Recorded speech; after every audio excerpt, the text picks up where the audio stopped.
देखो पुण्यात्माओं, दास इस मार्ग का मास्टर है, इस मार्ग का डॉक्टर है। आप सभी विद्यार्थी हो, दूसरे शब्दों में आप जन्म मरण के रोगी हो। तो इस दास को इसका पूरा कंप्लीट कोर्स पता है, आपको बताया जाता है, तो आप जी वैसे ही कीजिए और फिर देखना इसकी सफलता कैसे। जैसे ये मंत्र हैं, ये तो समझो बीज है। ये मंत्र जाप कर आपको दिए जाते हैं, ये तो समझो बीज है, बो दिया आपके अंतःकरण में, वचन की शक्ति तय प्रवेश कर दिया। अब इसकी सिंचाई करनी है, इसमें खाद पानी डालना है। तो उसके लिए कहा है, एक यज्ञ है धर्म की, दूजी यज्ञ है ध्यान, तीजी यज्ञ हवन की, चौथी यज्ञ परिणाम, और पांचवी यज्ञ है ज्ञान की। तो आप जी ने ये बीज बोने के उपरांत, जैसे खेत में किसान गेहूं बीज देता है, तो गेहूं बीज देने मात्र से सफलता नहीं होगी, उसमें खाद भी, पानी भी, उसकी सुरक्षा भी समय अनुसार देनी पड़ेगी, और उसमें घास फूस उग जाता है, उसको निकालना भी प्रॉपर पड़ेगा, तब वो सफलता प्राप्त होगी। इसी प्रकार आप जी ने ये पांचों यज्ञ इस मंत्र के पैरेलल करनी पड़ेंगी। अब जैसे हम अज्ञानता के कारण अनाड़ियों के पास जाते थे, ये क्या क्या साधना बताते थे। कोई तो कहता था गायत्री मंत्र जाप कर ले,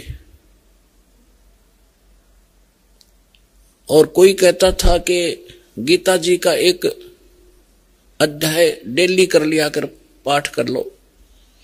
कोई जप जी साहिब की एक पुस्तक है, उसको नित पढ़ने को कहते हैं।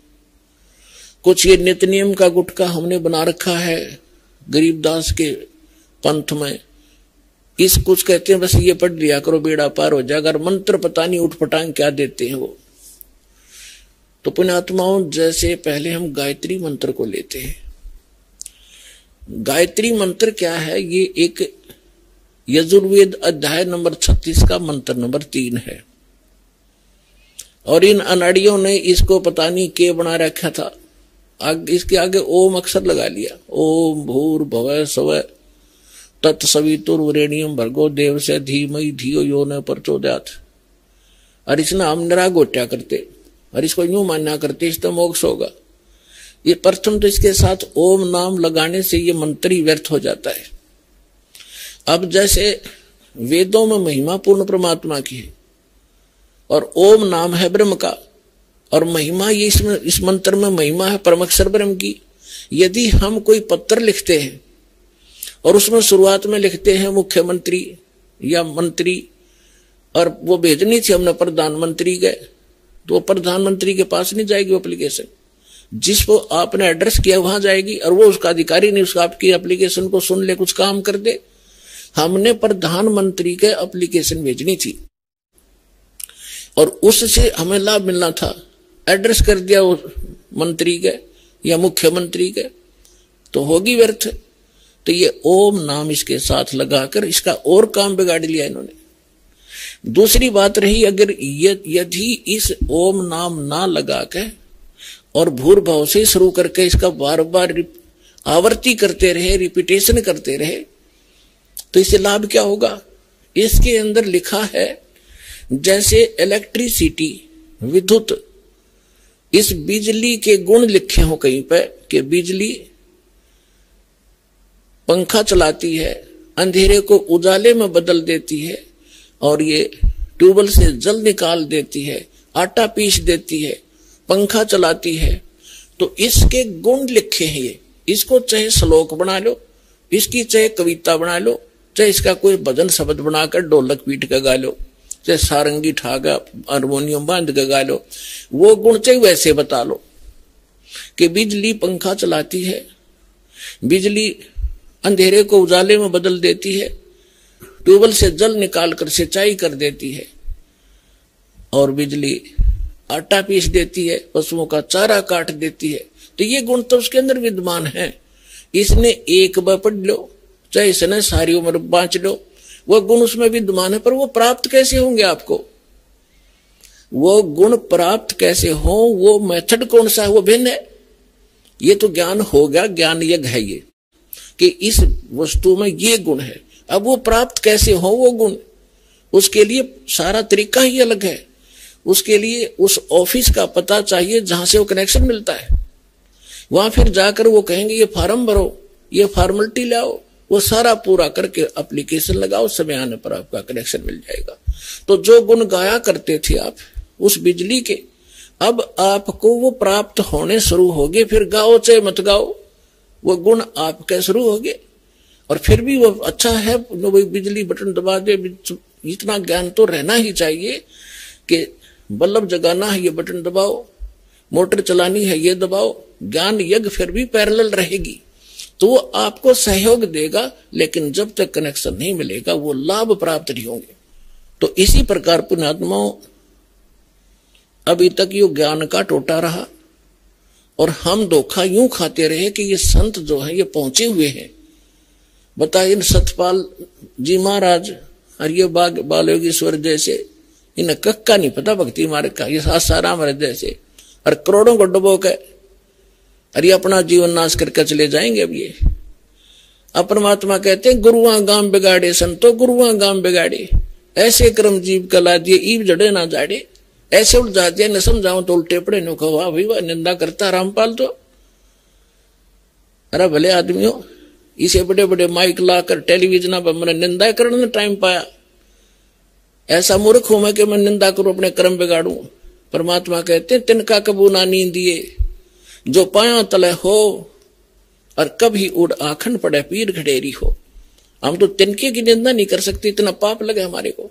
लेकिन जो परमात्मा ने डंडोरा पीटा था, सच्चाई कहा था ढोल के डंके पे, आज सेवा दास को मिली है और आखिरी सांस तक निभाऊंगा, चाहे सांस तड़के निकल जाओ।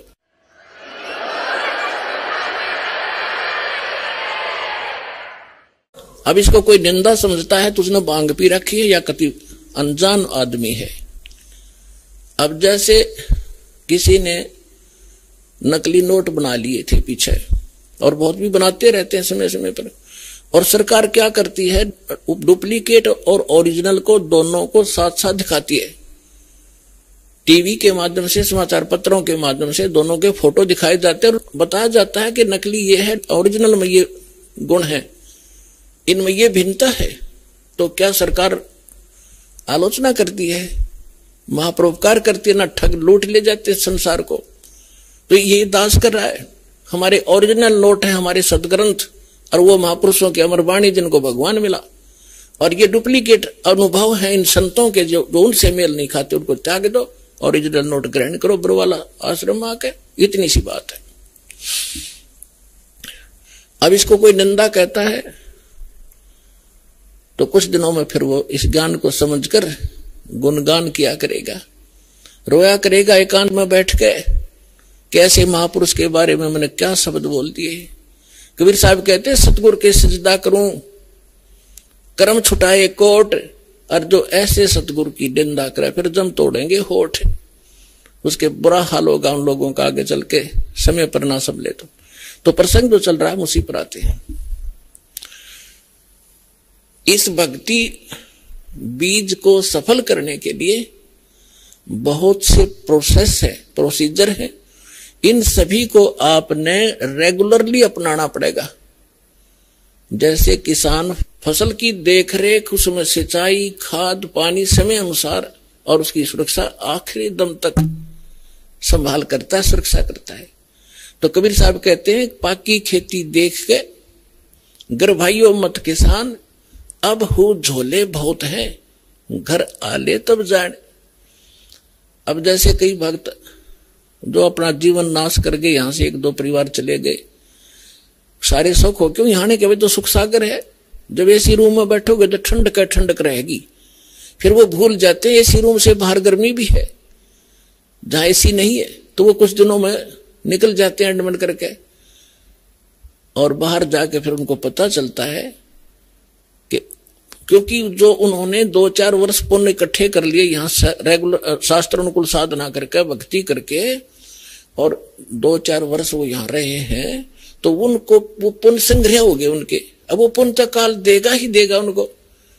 अब वो क्या गलती करते हैं, क्या कहते हैं एक दूसरे भक्त को कि हमने तो 3 वर्ष हो गए नाम छोड़ दिया, हमारा क्या बिगड़ गया, सब अटपट की बातें हैं, घर बैठ कर भक्ति कर लेंगे। तो वो एक आध न और डबो सकते, इसलिए दास आपको ये फाउल पॉइंट बता रहे हैं ताकि ऐसा कोई सिर फिरा मिल जाए गुरुद्रोही तो उससे भी बचना आपने। क्योंकि परमात्मा कहते हैं जैसे माता गर्भ को रख यत्न बना और ठेस लगे तो छिन्न हुए, तेरी ऐसे भक्ति नसावे। तो भक्ति का नाश शीघ्र हो जाता है, इसको प्रफुल्लित करने में समय लगता है। जैसे आम का पौधा वो बो दिया, 2-3 वर्ष में इतना को होगा 5-4 फुट का, और तोड़ने वाला एक बार तोड़ जाएगा। अब उसको इतना बनाने में तो 3 वर्ष लग गए, और तोड़ने वाले ने 1 मिनट में कर दिया काम, नाश हो गया। तो भक्ति का नाश तो शीघ्र हो जाएगा, लेकिन इसको प्रफुल्लित करने में आपको सावधानी बरतनी पड़ेगी। तो उनके साथ क्या होगा, अब दास देख रहा है कि आज से 10 वर्ष पहले एक परिवार छोड़ गया था, उनको पहले इतना कष्ट था गिनती नहीं हुए। 3 वर्ष 4 वर्ष वो भक्ति में रहे, वो सारे सुख हो गए, फिर अटपट भागी छोड़ गया। अब 10 वर्ष के बाद फिर नाक रगड़ा, नाक है कि हम पर तो वही दुख फेर हो गए। और मैं रोज यही आपको रोज सतर्क कर रहा हूं कि ये गलती मत करो, मत करो,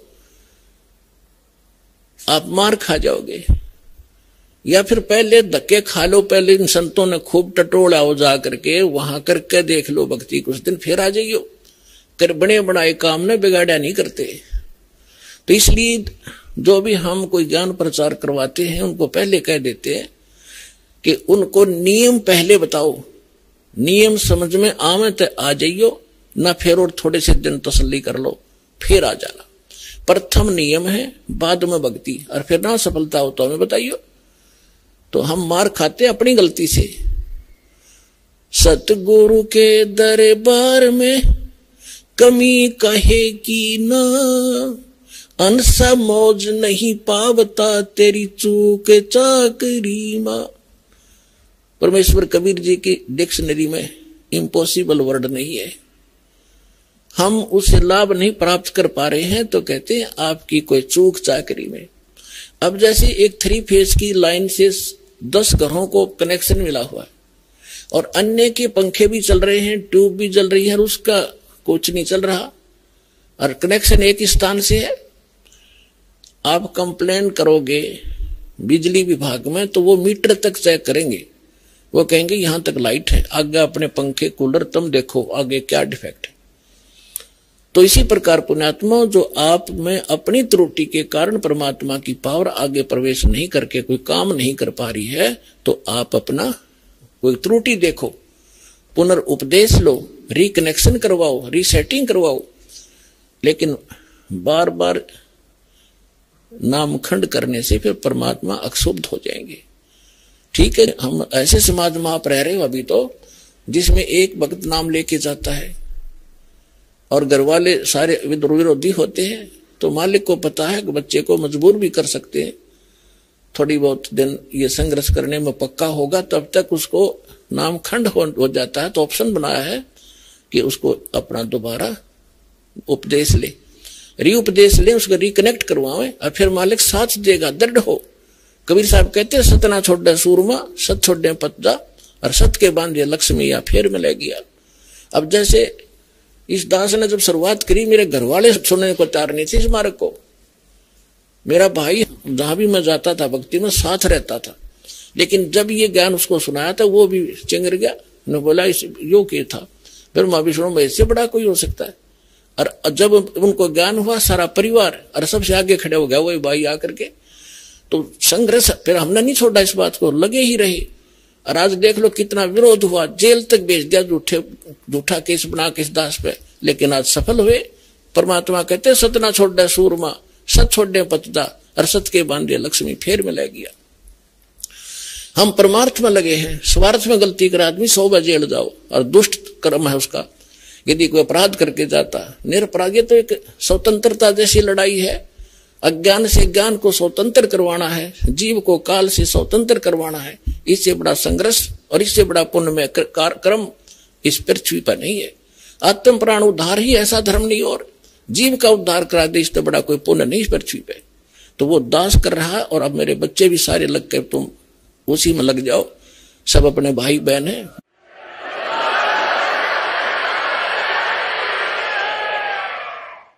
सबको सुख होगा, सभी दुखी हैं, सबको भगवान की चाह है, लेकिन ये काल के 2-3 घेरे बैठे हैं। अज्ञानी बना के आप उनको विद्वान बनाओ, साथ में उन कैसेट सुनाओ, पुस्तकें भेजो उनके पास जैसे तैसे करके, और जब उनको ज्ञान होगा, जब कोई ना रहे वहां पर, अब दौड़े दौड़े आ रहे हैं भगत सारे छोटे छोटे नकलियों को, रो रहे हैं अपने कर्मों को। 20 वर्ष खो दिया, 10 वर्ष खो दिए, 13 वर्ष नाश कर दिया अपने जीवन का, केवल दुख दुख इकट्ठे हो गए। कोई बात नहीं, अब आपको भगवान मिल जाएंगे, आपके सुख भी होंगे और आपका मोक्ष भी होगा। अब जो प्रसंग चल रहा है कि इस भक्ति रूपी बीज को और इस फसल को वही परिपूर्ण करेगा जो इसके बारे में पूर्ण ज्ञान हो जाएगा जिसको। जैसे किसान खेती बोता है, हमारे हरियाणा क्षेत्र में नहर से सिंचाई की जाती है, और गेहूं का फसल जो है सर्दियों में ही परिपक्व होती है। दिसंबर जनवरी के महीने में यहां इतनी भयंकर गर्म सर्दी पड़ती है, शीत लहर चलती है, हम अपने कमरे कक्ष बंद करके रजाई ओढ़ के कंबल जोड़ते हैं, या कोई हीटर वगैरह लगा के अपने को ताप प्राप्त कराते हैं। और उस समय उस किसान का खेतों में पानी लगाने का नहर का समय होता है। अब उस सर्दी को देखे कोई बाहर ना निकले, पड़ोस के दूसरे घर में भी जाना हो तो इन्हों सोचा सुबह जाऊंगा, अब तो बहुत ठंड है बाहर, आलस कर जाएगा। लेकिन वो किसान आलस नहीं करता। इतनी काली पीली रात होती है, ऊपर से सर्दी गिर रही होती है, भयंकर तेज हवा चल रही होती है, और वो खेत में पहुंच जाता कस्सी लेकर, और जो कंबल वगैरह छोटा मोटा ले रखा उसको भी रख देता है एक तरफ। उस समय जब वो पानी लगाने लगता है और घुटनों पानी में खड़ा हो जाता है, और ऊपर से शीत लहर चल रही होती है, तो वो अपने उस मार्ग का, उस फसल को परिपक्व करने का पूर्ण मास्टर है। उसको ये मालूम है, जब मैं आज आलस कर गया और सर्दी से डर के कमरे में बैठा रहा, पानी का समय निकल जाएगा, मेरी फसल सूख जाएगी, मेरे बच्चे भूखे मरेंगे और मैं निर्धन हो जाऊंगा। इसलिए वो सिर धड़की बाजी लाकर, चाहे सांप काटो, चाहे कांटे लागो, और चाहे नमुनिया हो, उस काम न करके छोड़ेगा और सफल भी होगा। फिर खेत में काट के लाओगा भर के गाड़ी। तो पुण्यात्माओं, आप जिस समय इस मार्ग के ऐसे मास्टर बन जाओगे, उस समय आप देखना ये संघर्ष करोगे ही करोगे, चाहे कितना ही दुख हो। दुख तो माल्य के मार्ग में होता नहीं, लेकिन हम महसूस थोड़ा सा कर लेते हैं, परमात्मा फिर साथ रहता है। आप जब मालिक के लिए संघर्ष करते हैं, वो कोई बालक थोड़ा ही है। पिछले इतिहास देख लो, मीराबाई ने संघर्ष किया, उसके साथ कैसे कैर ढाए थे, और मालिक ने पल पल पर मदद की उसकी। विष का प्याला प्यार दिया था तो नहीं मरी। विष का गुण है, नाश कर देता है बॉडी को, और परमात्मा ने गुण बदल दिया भक्त के कारण। तो उसके हाथ में सब पावर है। तो हम अपने भगवान को, उस समर्थ परमात्मा को पहचान कर और इस मालिक के मार्ग को ग्रहण करके फिर इतना दृढ़ होकर चलना पड़ेगा आपने। फिर सफलता देखियो, फिर इसका फल देखना, यहां भी सुख होगे और सतलोक में जाओगे सीधे जहाज में बैठ के। ये गारंटी देता है दास आपको।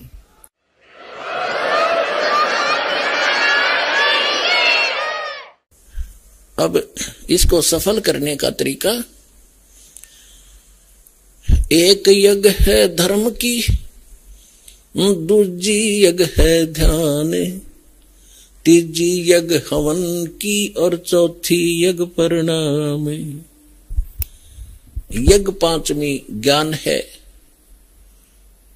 ये पांचों यज्ञ आपसे यहां कराई जाती है।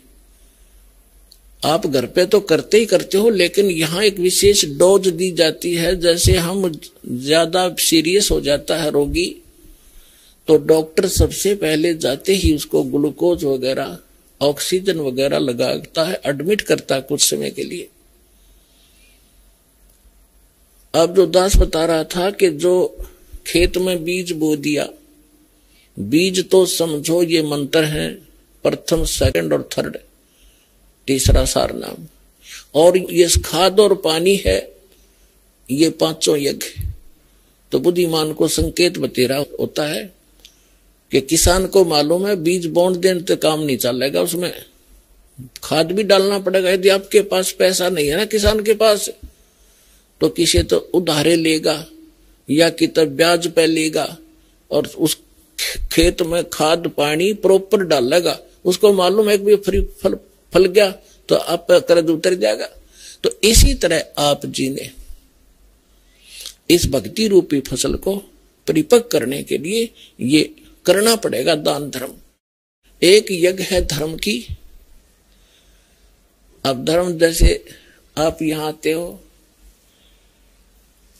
या कोई रोटी खाने नहीं आता, कोई या परमात्मा के लिए आते हैं, अपने संकट के निवारण के लिए आते हैं, अपनी आत्मा के कल्याण के लिए आते हैं।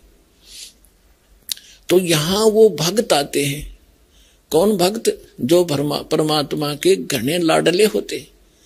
ठीक है, बच्चा मेले में बाप की उंगली छुटा गया और कितने धक्के खाता फिर रहा इधर उधर, तो बाप को वो कितना प्यारा होता है जब वो वापस आ जा।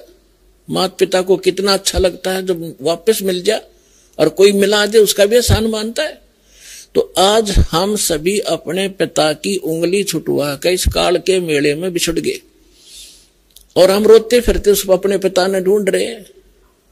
वो पिता जब तक नहीं मिलेगा हमें संतोष नहीं हो सकता। चाहे दूसरे छोटा मोटा राहत में देकर रोना बंद करवा भी दियो, लेकिन वो माता पिता की कसक न्यारी रहे तो वह आज तक है हमारे। तो इस प्रकार जब आप यहां जो आ रहे हो, वो बिछड़े हुए हो उस परम पिता के, जो 600 वर्ष पहले आया था। उस समय आप उंगली छुटाए गए थे।